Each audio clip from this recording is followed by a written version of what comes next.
So ayan guys, pakain tayo kay mama. So ayan, blender vegetables tapos mix sa rice.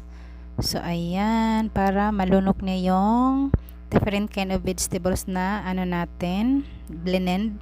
Tapos saging sa akin at saka coffee.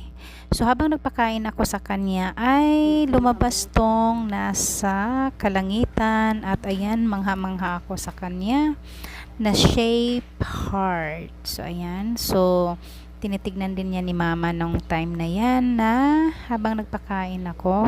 So ang ganda lang, tapos sabi ko mama heart yung shape, tapos tinitignan niya, nakasmile siya. So ayan, napakaganda, shape heart talaga siya.